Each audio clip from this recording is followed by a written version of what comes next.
Are you okay with getting comfortable, chilling, mailing it in, waiting around on inspiration? If this is as high as you ever got, not career success-wise, but from a skill level, like have you wrote your best song? Did you leave no stone unturned creatively? When you put yourself in uncomfortable moments, you find out a lot about yourself. And usually you find out that you're capable of rising to that bar that's set by that uncomfortable situation. Recommended meditation to me, which I had already dabbled with, but she gave me her experience with meditation, and I took that seed that she planted and was like, yo, I'm gonna revisit this. And I meditated every day that year and got up to twice a day, sometimes 3 a day. So thank you, Catherine. And you hear the album that came out from that, you know what I mean, from that process. So yes. Meditation for me is more like being present. I'm not trying to think anything. I'm not praying about anything. I'm just still observing. So if my mind is racing, and it might be nerves, or it might be there's a bill due, or it might be this is happening in the family, I'm noticing it, and I'm trying to let it go. Let it go, but also not fight it. Bring my attention back to like my breathing, something that's currently happening, the sound of that fan. I just listen and try to like focus on that. And what you'll notice is like my mind will start going to something else. Like, oh, my mom said something on the phone, boom, boom, boom. And I'll start thinking about that. And I might go on a 30-second trip on that thought. So you like meditation has like become a thing, like a regular part of your life? I do it when I get a little anxiety. You know what I mean? Or a lot of anxiety. When there's like a stressful situation. That's what I don't like about myself is like, I want to become disciplined to where it is a part of my life every day. When things are like good or things are like a little stressful. So like I haven't done an interview in mad long. So like before I come up here, I'm feeling like I'm excited, but it's also like, oh, it's a little nerves. Like it would feel like before I go on a big show or something. You have an amazing gift for storytelling. Thank you. That means a lot. Thank you. Man. I mean, seriously, an amazing gift. That gift comes from where? Oh man, I'm not sure. Yeah. I'm not sure. I just know I started gravitating to that. Like I started off just rapping about nothing. Yeah. More like battle raps, like I'm better than you raps. Right. You know what I mean? And once I really started like fall in love with the art more and like really pay attention to my favorites, Pac, Nas, it was the stories that I gravitated to. I think about all my favorite artists, period, and they're just amazing storytellers. And that's what I just, emulated, and eventually there's been points in my life where it's like, to be a rapper, you gotta always keep your pen sharp and like be ready to go into battle at any time, the competition, the sport of rap. And there's been times in my career where it's just like, that's so far from where I wanna be. You know, it's like, I'm just interested in telling stories and like, getting across a message and a theme. And if I get chills, I know, that's when I know. Like, oh, if I tell a story that's like, that's when I know. So it takes somebody who's vulnerable and like broken and gives them a way to like plug that hole. Even there's kids that like love me, love my music, and it's like to them I represent something more than just the music. What do you say to them? I say to them that like I don't want that to be the case. I don't want to mean that much to you, not because I don't care about you, but because I actually care about you. I want you to get to a place where no artist, celebrity, even person in your life can have that much meaning to you where it like dominates your life. You know what I mean? Whereas what's pulling my strings? What's forcing me to want this shit so bad that I do this? Yeah. And we're to blame as a society because like we promote that. I mean, obviously we were born into this, but we promote that and we award that. We award a certain monetary level that you hit. We award a certain amount of followers that you hit. We award a certain amount of clout that you get. We support it. Yeah. We can't look away.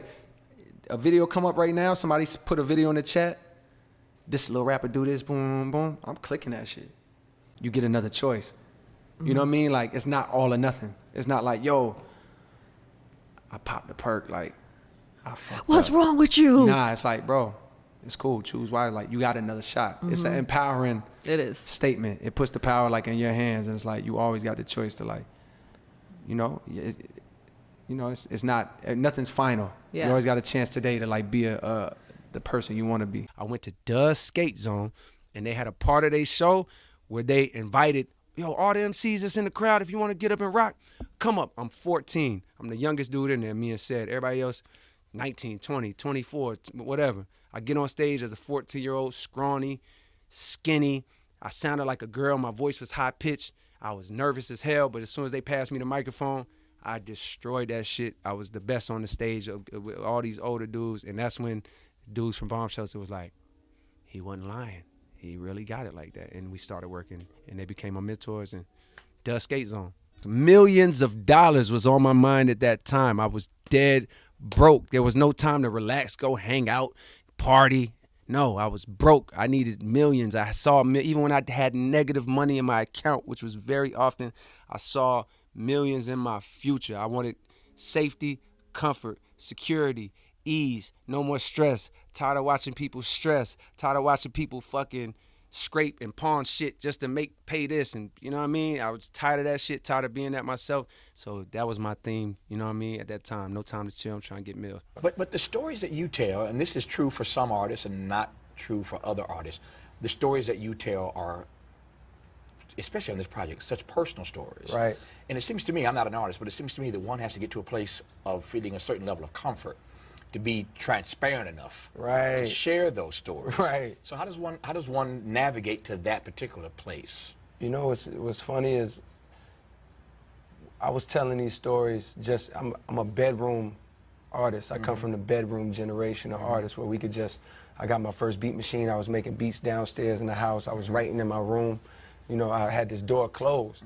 So when you got the door closed and you're writing these songs, no one's around to hear them.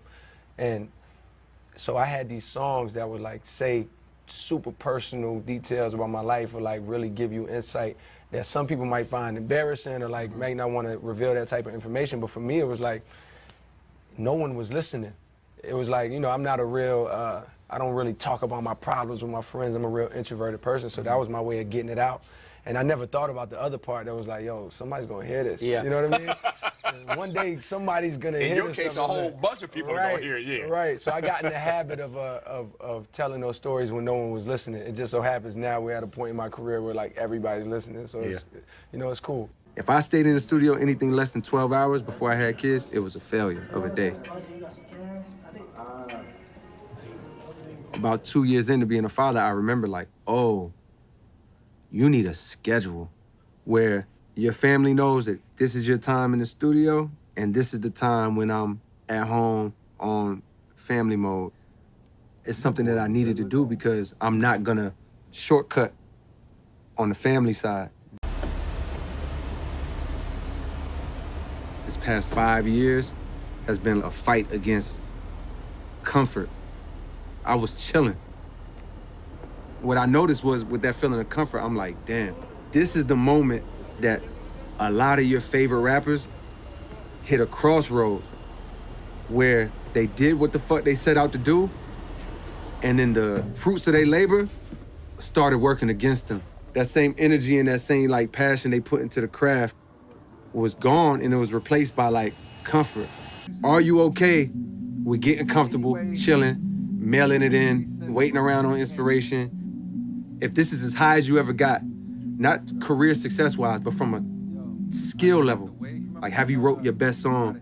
Did you leave no stone unturned creatively? When you put yourself in uncomfortable moments, you find out a lot about yourself. And usually you find out that you're capable of rising to that bar that's set by that uncomfortable situation.